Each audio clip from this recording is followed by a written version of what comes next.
Bienvenidos, bienvenidas, bienvenides. Welcome back to our returning listeners, and hello to all our new audience members. If you've been listening for a while, you might know that we usually release student work between semesters. These episodes usually consist of different students sharing their final projects and cover a wide array of topics. This time, however, we will be releasing podcast episodes fully created by the students in my fall 2024 Survey of Caribbean Literature course. These students worked together in groups throughout the semester to create podcast episodes that reflected the literature, themes, and concepts we covered in the class. They researched the ideas that interested them the most and analyzed different forms of literature from the Caribbean, including novels, short stories, poetry, songs, and film. They learned how to record, edit, and produce a podcast project that they could be proud of putting out into the world. Please let them know how you feel about their work by listening and sharing this episode. Give them a shout out on social media by tagging Latinx Visions on Instagram and Blue Sky. I know I'm proud of the work they did, and they should be too. So without any further delay, here's this week's episode. Hello everyone, and welcome to our podcast episode. My name is Ona, and today we will hear from a few of my fellow classmates, Natalie, Delina, Marlon, Nyla, and Kayvon. Collectively, we wanted to bring light to issues that women in the Caribbean face. First, we will hear from Natalie and Delina, who will be focusing on gender roles and how placing women in a box is not only restrictive of their full potential, but also damaging to society as a whole. Following, Marlon will discuss socioeconomic issues in the Caribbean and the dangers that women face in such inequality.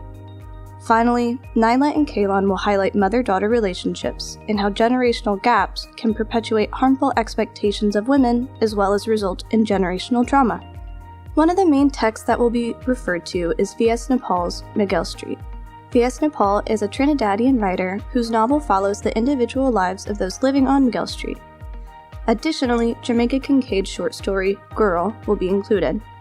Jamaica Kincaid is a writer who migrated from Antigua to New York and takes great inspiration from her personal experiences in her writing. Well, we hope you enjoy, and without further ado, up first is Natalie and Delina. Hi everyone, today we have myself, Delina, and Natalie, and we will be discussing gender roles, specifically as it relates to the unfair treatment of women within West Indian society.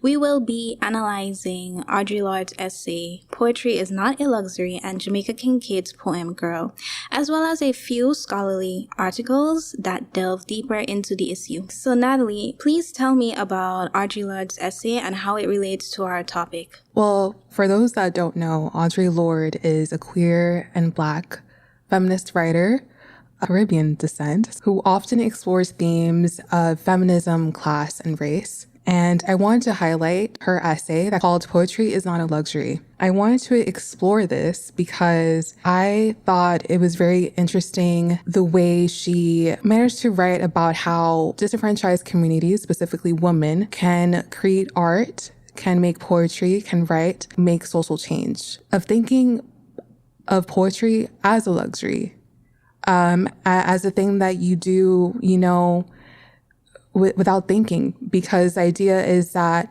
you move through the world being practical all your life, very logical, concrete. Being intuitive, being in touch with your emotions is seen as, stupid.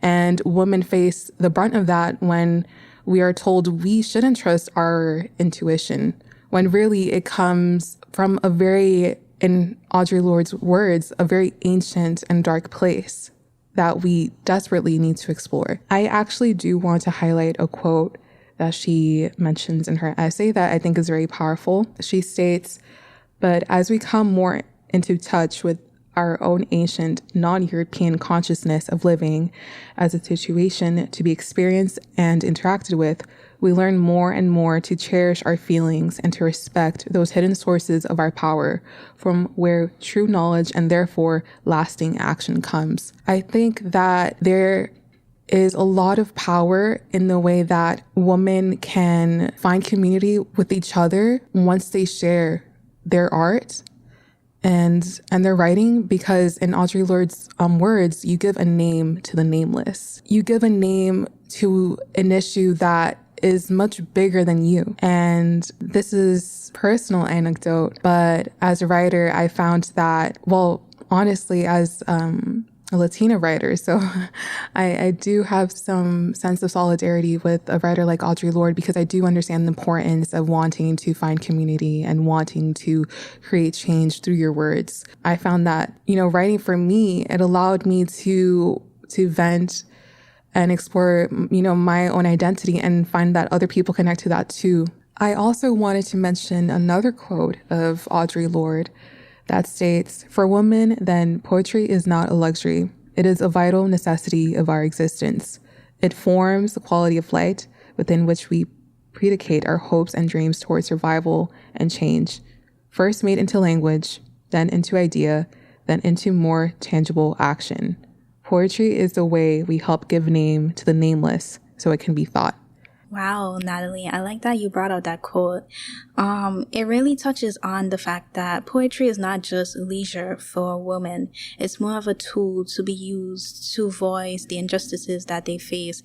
That also relates to like Jamaica Kincaid's poem, Girl, because she uses poetry as a means to highlight the injustices and the inequalities that exist within her society. Right. Especially when it comes to Girl, she talks about, her mother instructing her to wash the clothes on Monday or whatever. But when we delve like deeper into it, besides washing clothes, besides preparing meals, besides doing like chores, because when I think of it, those instructions at the very beginning, those are just like stuff that's made for like survival. Right. And when it comes to where her mother says, "So to prevent yourself from looking like the slut I know that you're so bent on becoming," that's where she actually pinpoints the internalized sexism that exists. That's where she pinpoints the condescending tone of her mother as we go through the essay. And not only does it pinpoint like I wouldn't even say like the harsh realities of mother-daughter relationships within the Caribbean, but more so the internalized sexism from being influenced by these societies, by these traditional societies. Right. And I know that you said like within Audre Lorde's essay, she pinpoints the colonial ideology. Right. Where we seek to gravitate more towards colonial traditions than even what we want for ourselves and what we want for our own. And there is one article that I want to bring up with that, which is Decolonizing Britain and Domesticating Women. Within this article, it talks about how in Caribbean societies, after post-colonialism, that we still hold on to and colonial beliefs. Right. That's what they left with us. They didn't have the hierarchy in terms of race anymore, but now it plays into like the power struggles of gender. With the points that you brought up, I actually wanted to bring a very interesting quote from Jamaica Kincaid's poem that states, "Always eat your food in such a way that it won't turn someone else's stomach. On Sundays, try to walk like a lady and not like the slut you are so bent on becoming. Don't sing. Benna in Sunday school, you mustn't speak to wharf rat boys, not even to give directions." I want to reiterate the points you made about how the mother actually gives her, honestly, kind of like common sense, logical rules that any person should really have. Like, wash your clothes, do your chores. This is how you do this, how you do that. Very demanding. Something that I think most people would think is sensible. They wouldn't think it's outrageous, but it's very gendered because these are demands that the mother most likely has received in her infancy that she is now passing on to her daughter in hopes that when she has a daughter, she'll pass it on to her as well. It's interesting how you say that because when I looked at it, I'm coming from a Caribbean background, St. Vincent and the Grenadines, but I also grew up with a female-headed household, all females. Wow. So when I started to read the essay, I'm like, okay, this is just life skills. As you said, anyone would think at first, it's just life skills. But then in my household, especially too, that's very different because and not many people like have that specific household, or like the ideologies that exist within that household, because I was taught these chores to be independent in my life. Right. But the way in which it's portrayed throughout the poem, it comes from a mindset of serving a man instead of yourself. It's very complicated.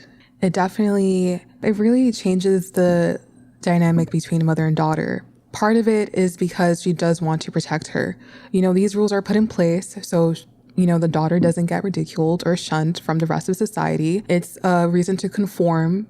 It's a reason to survive, because quite frankly, any marginalized community that wants to stand out further than they already are from their identities, risk the chances of, being in danger simply because they refuse to conform.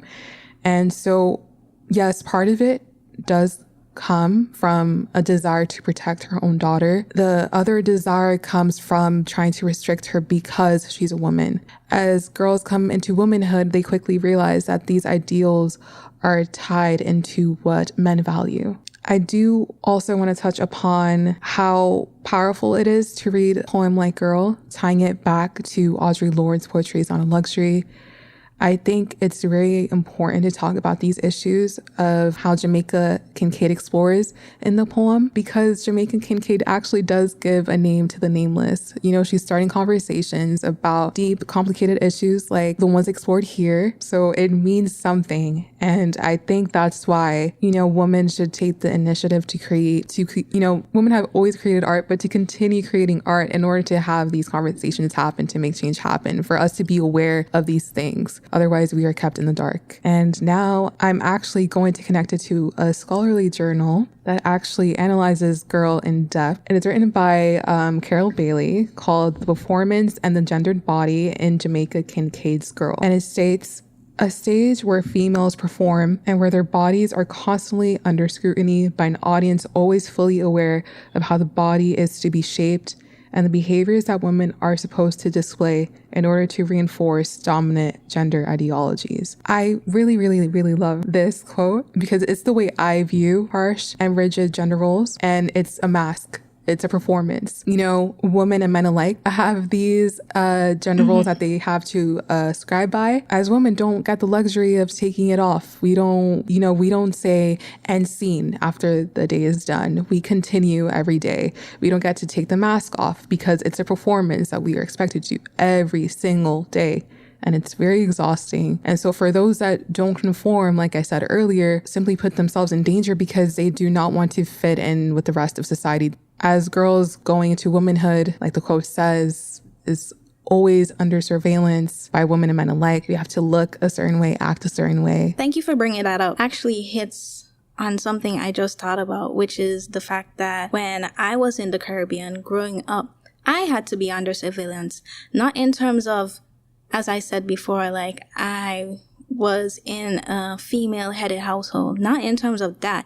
In terms of when I'm at school, we had 10-foot tall fences. Wow. An all-girls school, 10-foot tall fences. The boys, they're 5 feet away from us. Mm-hmm. They can do anything. They had freedom. They had the freedom. They're not under surveillance like we are. Right. And we had to even get parental permission in writing to even leave to go for lunch. Wow. And the boys could have roamed free. Right. And this is coming from a school where it has also been woman-headed, So we see the perceptions of how girls are supposed to be caged in and confined, whereas the boys are let free in this instance. And my school was female-headed and still instill these patriarchal ideologies that, women should be confined, women should act a certain way, behave a certain way. We even had situations where even off of school grounds that we couldn't chew gum in the street. We couldn't eat or even eat ice cream in the street. Drink water. We couldn't do any of that. It goes to show the extent they take to confine women as opposed to men. Right. That's actually really interesting that you mentioned that your school being all girls school, you would think that, things would be different. Exactly. But the truth is that the way patriarchy works is that it would not survive or live as long as it has if women weren't put in place to keep other women in check. Even again in Jamaica Kincaid's poem, it's her mother taking that role of saying, hey, I'm putting you in your place, right? That ensures a generation of patriarchy surviving once more. And it really is a never ending cycle unless we address it. I think Audre Lorde's, even though her essay, I believe, was actually written in the 70s, somewhere in the late 20th century, but it's still very prevalent. It holds so much truth to this day. Even Jamaica Kincaid's poem, honestly, because look at my story and where I'm coming from. Exactly. Too. It still holds all its truth. Yeah. And I do want to finish off with this quote from the same scholarly journal that I mentioned. And it reads, "The story's primary refrain, 'This is how,' shows a clear emphasis on particular ways of being that depend on defined ways of acting, and calls attention to the entrenched nature of performative acts that allows the young female to cement her place in the community of respectable women." All I'm going to say is, in regards to this journal, tying back to the colonial mindset, this idea of what is considered a respectable woman, someone who is pure and is modest, it's okay to be sexualized as long as you're not the one taking initiative of that. For women, there is no agency. Everything is projected onto you. And I think these are themes that are explored in all the works that we have discussed so far, where the woman has no say. There's no such thing as like, I want this, I want that. Making a name for yourself. There is no such thing as that. And I want to also interject here, especially when it comes to making a name for yourself. As we start towards, people saying, oh, well, women have freedom today. They're allowed to go to school. They're allowed to have jobs. They're not as castrated or marginalized in this society now. Right. But it's not like bad as before. Exactly. Right. This is an article published by the World Bank in 2023. Okay. Oh, so this is very recent, actually. Girl. Last year. Okay. And it says, academically, women outperform men, but struggle to transition from school to work. Interesting. Despite rising employment rates, women still hold low-paying jobs. Women's political representation has significantly improved in the Caribbean, but their agency remains limited. Wow. So we see how, today, women's rights have expanded in a way, but the ideologies of patriarchy still exist and play a role. Women do not earn as much as men. There are still struggles when it comes to going to school, then transitioning to work. Men are getting employed more than women. Right. Another article that deals with this is Roles of Women in the Caribbean by Dorian Powell. And she states, rather than improving the situation of women, development schemes too often undercut women's traditional economic and social roles, thus widening the gap between opportunities available to men and women. So it seems like people have the rhetoric that, oh, today women are able to do this, that, and the third. But are they really? Because there's a little asterisk that says terms and conditions, Exactly. Terms and conditions, because even within the same systems that give women these freedoms today, and they have a right to go to school to get an education, they still uphold these patriarchal beliefs. And at the same time, it's so conflicting and it's so ironic, because while they're giving women the freedom, they're still upholding the patriarchy. Yeah. And your story actually is really relevant to this. You mentioned how girls are able to go to school. That's great. Girls are getting education. And there's so much value in that. But, guess what? Okay, now we're going to put up a fence. The boys get to roam free, Thank and you. so Exactly. there's always something, some drawback. And I think this applies to any social movement, really, that it seems like you take a step forward and there is something Two steps back. 2 steps back. And it is very frustrating for any marginalized community. But since we're primarily speaking on women as a class today, I think that it's very anger-inducing, bitter pill to swallow that we have so much work to do because it's so deeply ingrained in us. And when it comes to swallowing a big pill, like another art theorizing gender systems and the project of modernity in the 20th century Caribbean, it was written in 1998. I know it's a little old. But in this article, it states to move towards gender neutrality, not equality, but neutrality, because we tend to use equality a little bit too loosely. What's the difference? Well, to me, when it comes to equality, women are given the same opportunities as men in terms of, you get to have an education, you get to have a job, but they don't put in place other mechanisms that help women get to where they want to go. Because at the same time, women are stuck at home helping out. Right. That's their that's their actually second job. A whole can of worms if we talk about And I think the labor that women have to do at the home. But, I think that in another segment that they will be touching on that. But to move towards gender neutrality, the state must confront the hierarchies created with the construct of the masculine and the feminine. It is a construct that influences the distribution of resources and encodes relations of domination. States should recognize the nature of gender systems in the same way they take stock of their political or economic systems and attempt to address imbalances. If states refuse to do this, then state policies are gendered and will involve gendered power relations. When I think of this, pointing back to like the injustices and the systems that expand women's freedoms but at the same time takes 2 steps back, it's really interesting because they do not address the elephant in the room. What do you mean by that? They do not want to say that patriarchy actually exists. They center it around women and like, we're gonna do this. You guys don't get this right now, but we're going to open doors for you, give you education, give you employment, but at the same time, I would actually go as far as saying that, misogyny and the patriarchy gave birth to all these other forms of oppression as well. And if we don't get to the root cause of these prejudices, we won't get to address anything or move forward. And also touching on that point, if we don't get to the root cause, if we don't confront the elephant in the room, and this is playing down into the Caribbean, they have this bias, but they don't address it. They don't want to say it because at the same time, it takes away from the power structure.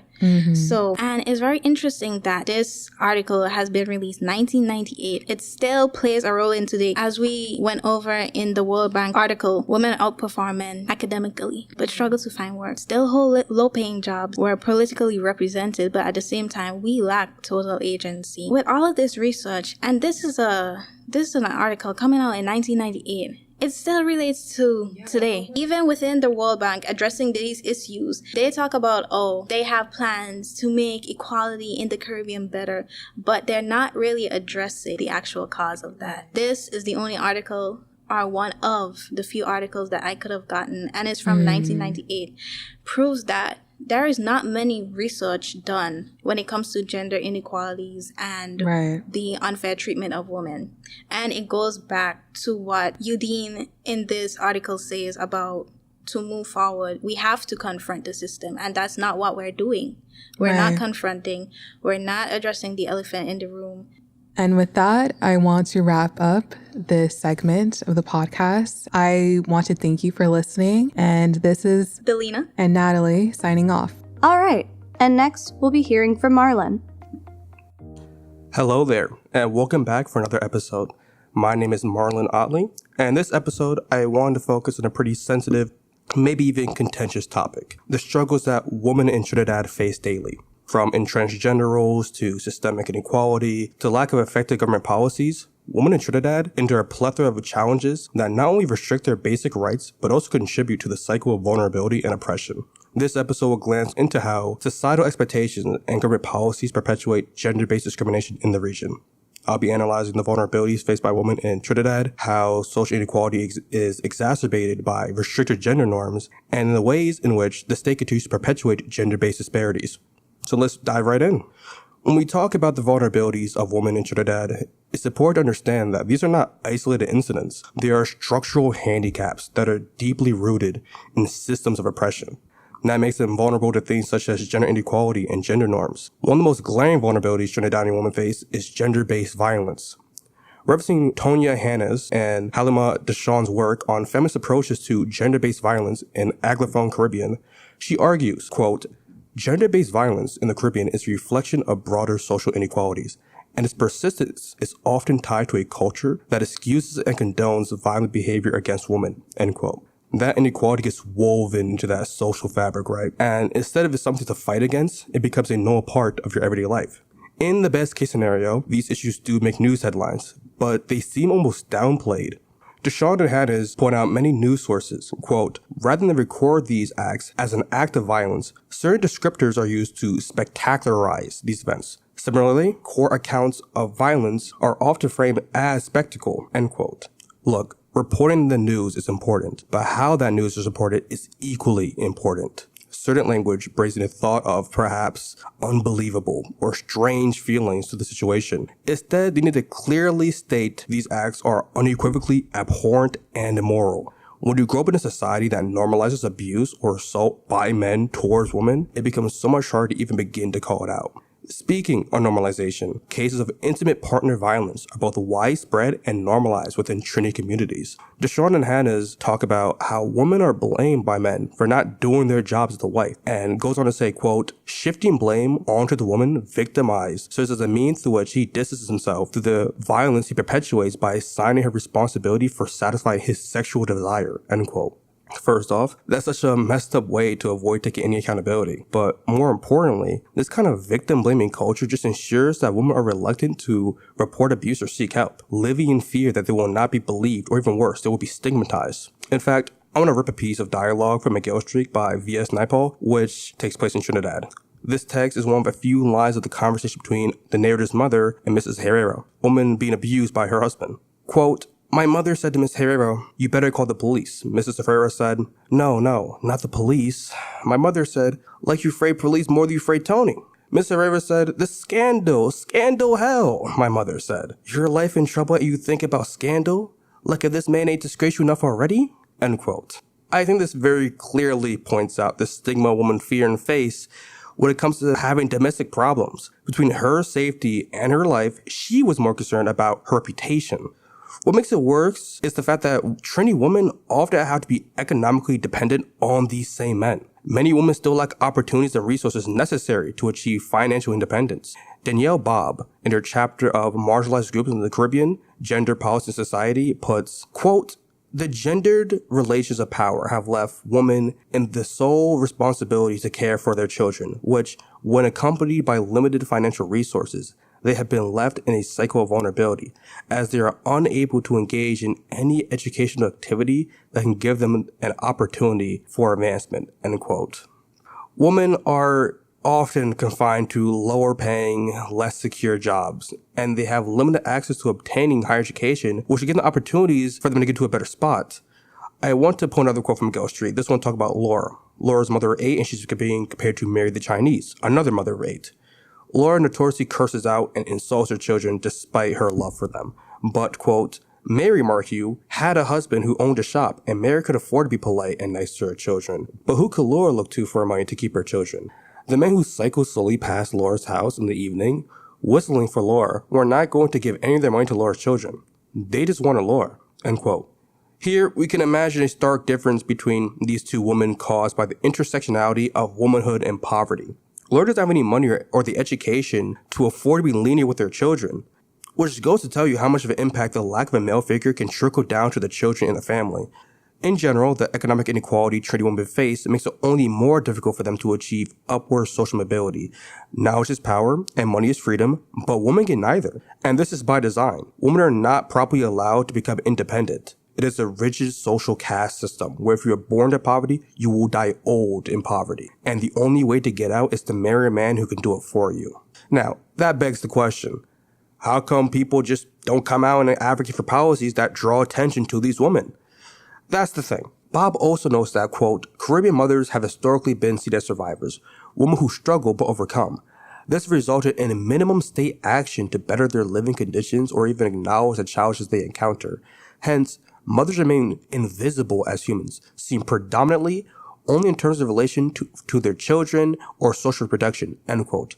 You see the issue? The government gets complacent because they think that women are strong because of hardships. Meanwhile, the whole time, they were strong despite the hardships. In fact, let's actually get to the government for a sec here. They're one of the most significant contributors to the perpetuation of gender inequality. In Trinidad, the role the government policies play directly determines who gets help and who doesn't. All the governments of the region have made some progress in terms of promoting gender equality. They still fall short in many areas. This is something that Bob brings to light, showing that many women in Trinidad, particularly mothers, are practically begging, quote, that they need to be visible as citizens and governments need to do more to improve the system within which mothers operate, end quote. Bob specifically talks about how governments always provide support, quote, in forms of welfare aid rather than policy, ideological, or infrastructural changes to improve women's access to resources and better their lives. Instead, the government has been seeing women engaging in less than viable or healthy income earning activities, end quote. Why give a mother extra money when you can find out why she needs extra money in the first place?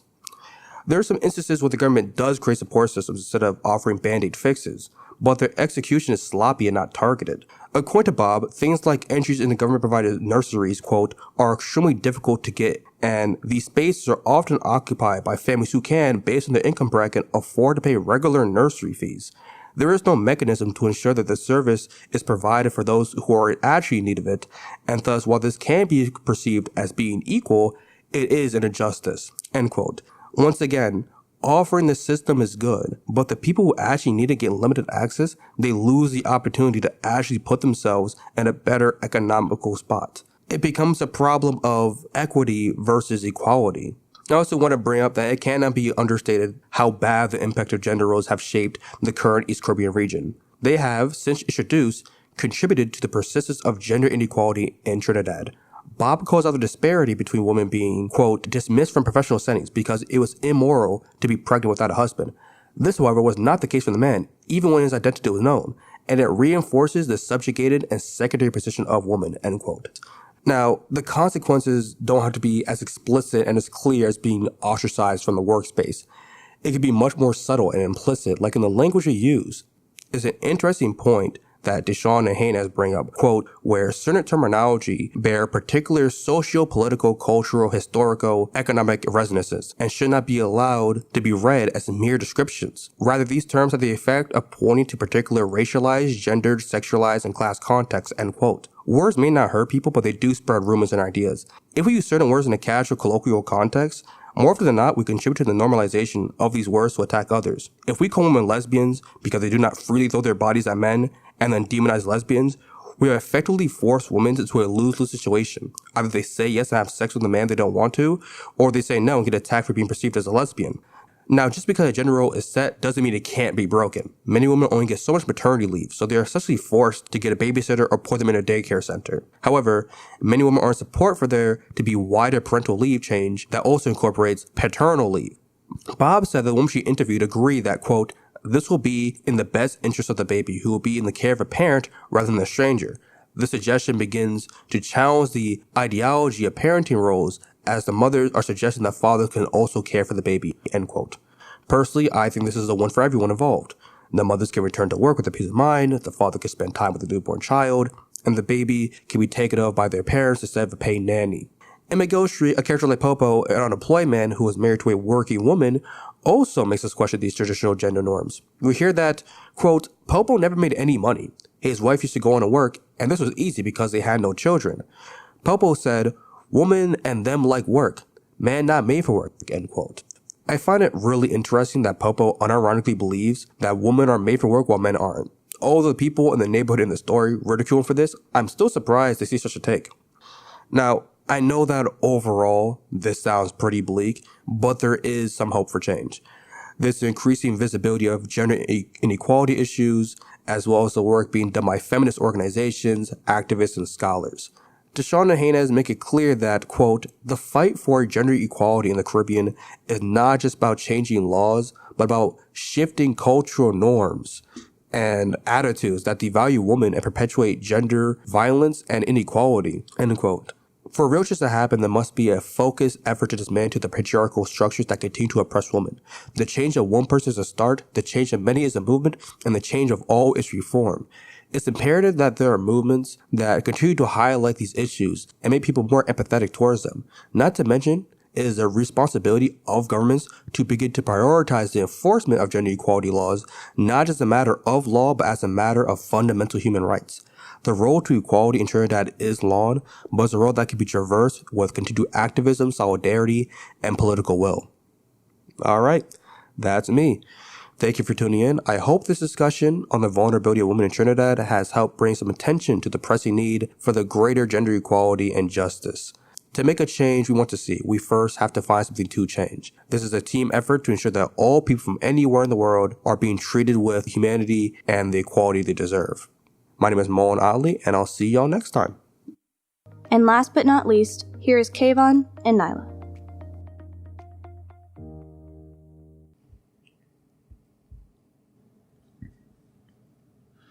Hello all, my name is Nyla Nazon, and I'm here with Kayvon James. And we are here to talk about primarily mother-daughter relationships in the Caribbean. For me, I'm here to cast a light on more so the negative attributes in adolescent years and how mothers, when they are harsh or very preventative in the adolescent years, people grow to be just that, and then vice versa. Yeah, the mother in Girl was very strict with her daughter. It was like she was setting a bunch of rules for her to live by. And like she was against a lot of what she was doing. For example, like throughout the whole short story, she was nitpicking at everything she had to do. So in terms of when to wash clothes, and it has to be on this day, and if you're doing something, you need to do it right, specifically the way that she's telling her to do it. You can't do things such as play dice in the street. You need to know how to make pepper pot, essentially, like Kayvon mentioned earlier. She's grooming her to be a housewife. Exactly. So that, in retrospect, would lead to this girl growing up to doing everything in a non-constructive manner and possibly putting this kind of ideals on her own children one day.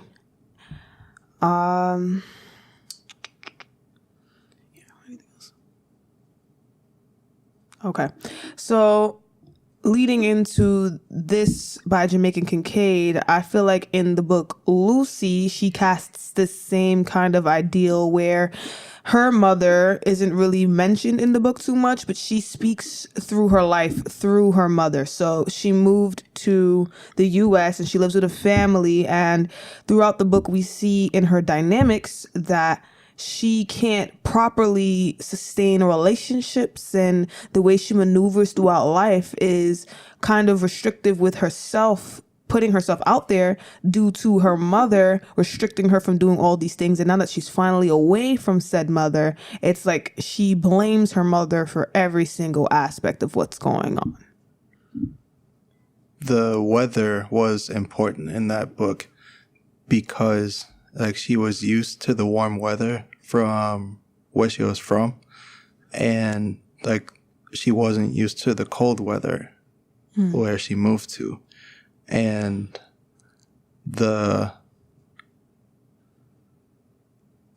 it was like the weather could connect to the emotion that she was feeling as well.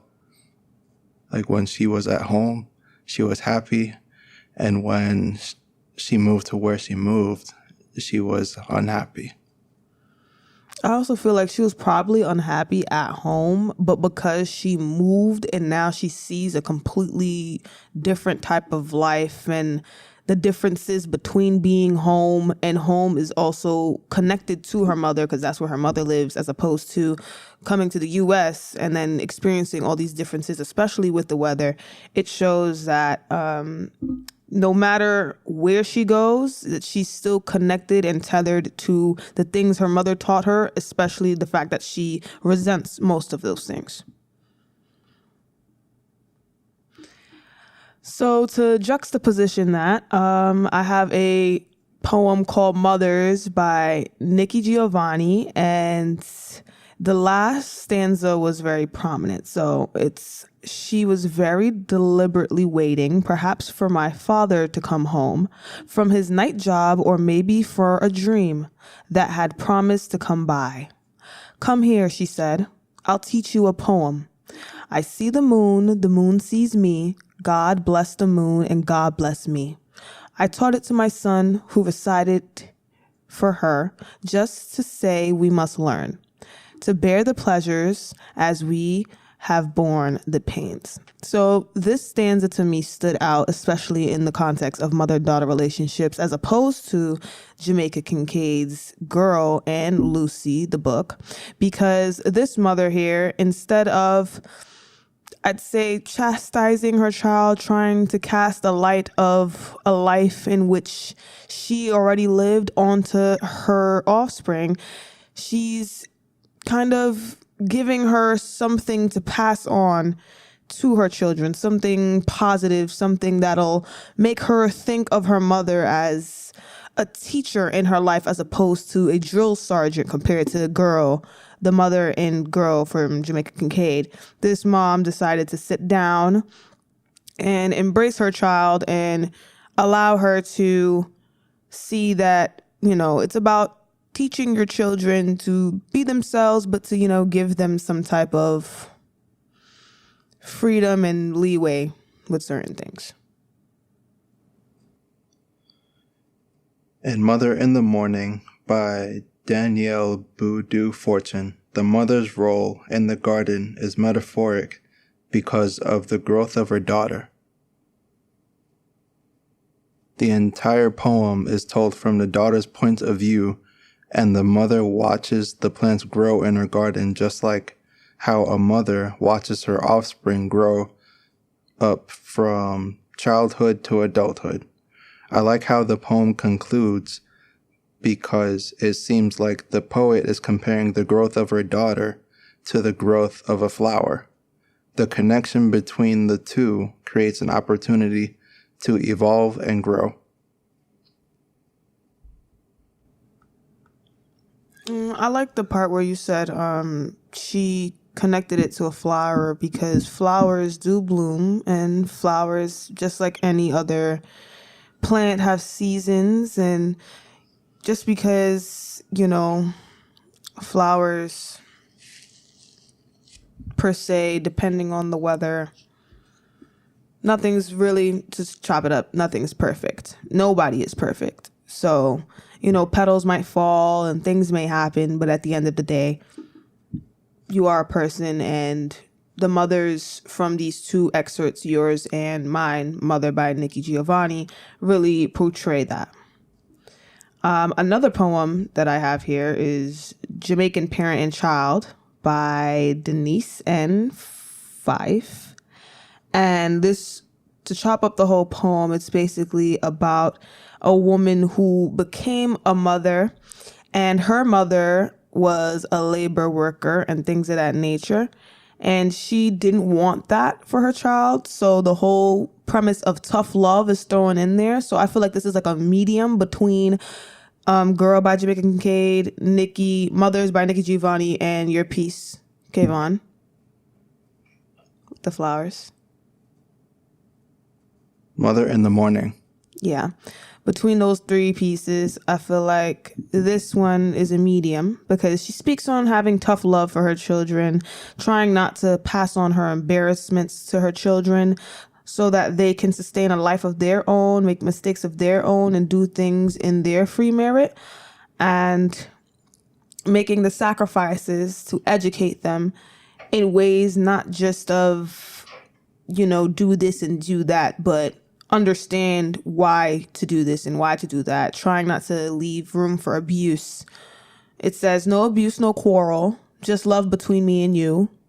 The thanks I give is all but free for your sacrifices in trying to educate me. So yeah.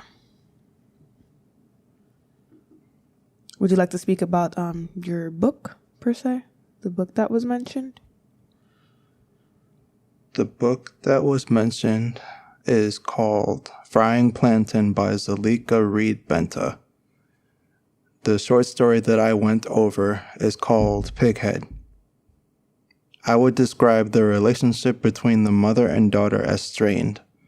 Kara, being soft, is mentioned a couple of times throughout the story. The mother and daughter were involved in the same situation and reacted differently. There is a scene when the mother got into an argument or an altercation with someone at a gas station.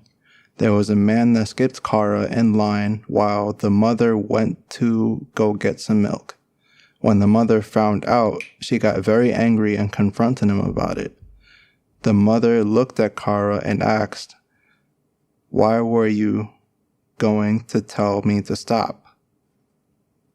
Afterwards, Kara repeatedly said, "I don't like this." The mother's attitude differs from Kara's attitude because the mother doesn't fold under pressure. Soft could have more than one meaning, such as not having thick skin, being very sensitive, or not speaking up at all. After this took place, the mother told Kara that Kara wants to forget everything, and she's soft. This made me think of fight or flight feeling.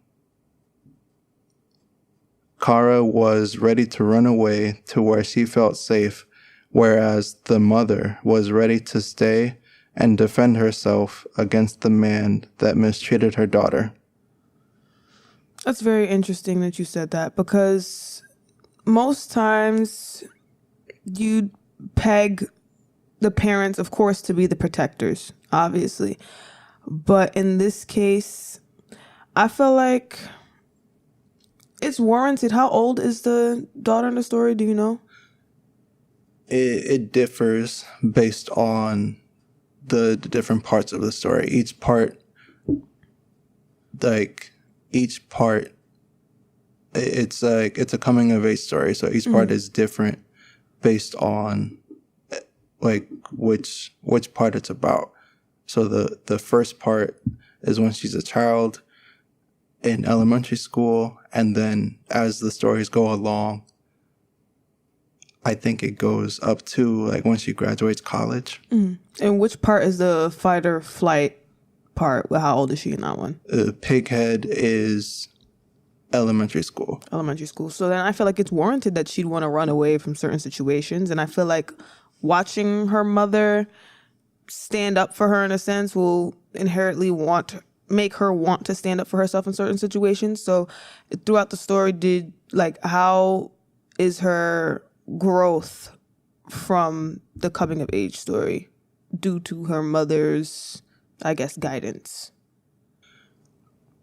The mother's guidance is like negative because it doesn't seem like she's helping her development. It's kind of like stunting her growth in a way. Right. In what sense? Like, because you said the mother did try and stand up for her. So later on, like, what are certain things? Like, do you have another example of what she might have done to like cast a negative output on her child? And then did her child end up essentially like taking over her bad habits as opposed to trying to drop them? For that one, that's the only one I have. Okay. So any other pieces you'd like to discuss? You can go. Okay. We went over this one together. The one for the mothers who did the best they could by Asia Monet. And we were discussing that she was possibly the mother of someone else, like her sister's mother or something like that. Like somebody else being a maternal figure. Mm-hmm. And that's another interesting thing because me growing up in the Caribbean, I grew up here, but I'm first generation here, so I grew up around nothing but women for the first couple of years of my life, 5, 6 years old. And through growing up with these women, yes, I did live with my mother, but I lived with my aunt, my great aunt, my grandmother, so a bunch of different generations in one household. So I can relate to this poem right here because essentially she's speaking on a single mother who's raising the child alone, but still raising it with other people in a sense where that child's going to pick up on a whole bunch of attributes and traditions and things of that nature and grow into their own person from these things. And either, like, for example, me, I resent certain things that I was taught, but I still take them into account on a day-to-day. And that's essentially what's going on in this poem. There's a sister who also helps raise her younger sister, I believe, with the mother. And through that, it could be a toss-up on either good or bad. So on how one is raised and how they perceive the sense in which they were raised in that sense, if that makes sense. That makes sense. So thank you guys so much for listening to our version of the podcast. And this is Nyla again with Kayvon. And we're out. To conclude, women in the Caribbean face many struggles ranging from class inequality, unfair gender roles, and familial struggles. With this podcast, we hope to spread light and awareness on these issues. And a big thank you to my peers for coming together and for all of your contributions. Well, thank you all so much for listening. We hope you enjoyed and learned something new.